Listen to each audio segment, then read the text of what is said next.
How to set data limit warning on Samsung smartphone. Hi everybody, welcome back to our channel. I'm Bimu from Genie Guide, and in today's guide video I will show you how you can actually set a data limit or your mobile data usage limit on your Samsung phone.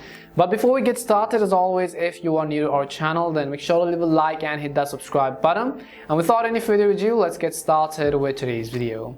So first things first, what you have to do is, in order to set a data limit, we're going to go ahead and then open up this settings app on our Samsung smartphone. Now, setting a data limit will actually help you lose many data on your smartphone. For example, if you took a 500 megabytes data and you want to set a limit for 500 megabytes so that after that you will not get charged or deducted from your balance, in that case you could set a data limit. So once you open settings, go ahead and then select the option which says connections.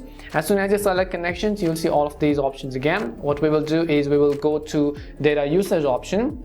Over here you'll be able to see these options. You have this option which is billing cycle and data warning. In order to enable this, first of all, I will turn on my mobile data just in this case, and I will tap on billing cycle and data warning option. As you tap on it, you'll see all of these things, and you have this option which says set a data limit. You can see it also says mobile data will be turned off when the specified limit is reached. Then tap on it once, and you can see it says data limit. Tap on it, and over here you could actually choose whether you want to actually enable in gigabytes or megabytes. For example, let's say I set a limit to 2 gigabytes of data. I will not be charged more than 2 gigabytes when I reach the limit on this case. So this way you could very easily add some data limit. If you want to turn it off, you can simply turn it off, and you could instead enable the data warning. Or if you want to set a limit, that's how it simply goes. You could turn it off and see. If you want, then you can also turn on data saver in order to help save some data and prevent other apps from using your mobile data in the background. Hopefully this video answered the question.